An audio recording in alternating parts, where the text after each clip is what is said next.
C'est une histoire troublante. Cette dame venue faire la levée de corps de son fils à la morgue de leur baba dans l'arrondissement de Douala 3e se rend compte que la dépouille de Junior a été déjà levée à 11 h.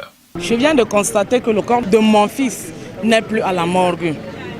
Bon, les morgués me disent que le corps, et on a sorti les corps depuis le matin. Une source dévoile que c'est le grand-père du défunt ainsi que le frère aîné de sa mère qui sont venus à deux faire cette levée à 11 h. Le 27 d'abord, j'arrive à la maison. Papa et moi, on a causé.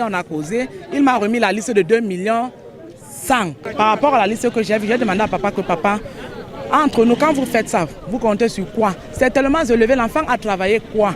Quand toi tu portes l'enfant pour amener au village, tu ne nous as pas montré la route qui va au village. C'est quand maman est décédée en 2004 que tu nous as montré, tout le monde a pris la route du village, on a connu la route du village. Maintenant mon enfant meurt, donc vous avez déjà établi un programme, quand je viens je trouve. C'est l'enfant que vous amenez au village. Moi je ne suis donc pas d'accord. Paul Junior est décédé le 20 décembre 2020 après avoir bu une bouteille de pastis d'après les dires dans un défi lancé avec ses amis. Il vivait avec son grand-père et sa mère mariée à un autre homme réside à Edea. L'enfant amené par les voisins dans un coma éthylique chez son grand-père et abandonné à lui-même. Il passe la nuit sans soin et rend l'âme le lendemain. Lorsqu'on a toqué la porte, il a dit entrer. Ce sont les qui ça? Moi je n'aime pas que lorsque je dors, on vient me déranger. Maman a dit que, ouais mon père, pardon, ouvre la porte. On ne sait pas ce que ton fils a. Lorsqu'il a ouvert la porte, il a dit que je ne l'ai pas envoyé quelque part. S'il veut mourir, me mettez-le là-bas. Puis marrant est que lorsqu'il a dit ça, il est entré, il a fermé la porte. Pendant son admission à la morgue, ce voisin, encore chez lui, est étonné de voir Junior qui est annoncé mort. Il sort son téléphone et appelle la maman de Junior qui lui fait savoir qu'effectivement, ils sont à la morgue de leur baba où le corps est admis. Il garde son sang-froid et fait une vidéo. Tout le monde est convaincu qu'il s'agit de Junior. Et regarde là-bas, voilà Junior. C'est un moment qui traverse les rails. Il nous tourne le dos, il s'arrête un moment. On l'appelle Junior, Junior, Junior. Il ne se retourne pas. Il traverse la route de l'autre côté, il traverse le goudron.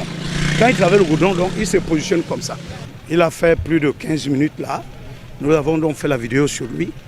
C'est en ce moment que je me rends donc au lieu du deuil. Arrivé là, j'ai dit à sa maman que je viens de vivre un fait et je ne sais pas. Au moment où je t'appelais, tu m'as rassuré que vous êtes en train de mettre le corps à la mort. J'ai vu Junior surgir là où vous habitiez avant. La vidéo s'arrête à un moment. Nous demandons la suite qui n'a pas été filmée.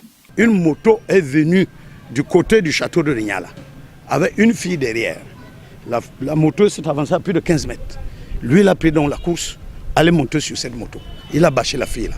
Un des amis du décédé va aussi dire, hors caméra, avoir fait la messe avec lui sans être au courant de son décès survenu des heures plus tôt. Le fait est intriguant. Pour plusieurs personnes, l'enfant est mort et de manière mystique. Et ceux de la famille qui s'activent à gérer le corps, loin de la génitrice et sans l'intégrer dans les obsèques, doivent savoir un peu plus dans l'affaire. Nous avons essayé plusieurs fois d'entrer en contact avec le grand-père du défunt, mais le numéro que l'on nous a donné sonne dans le vide.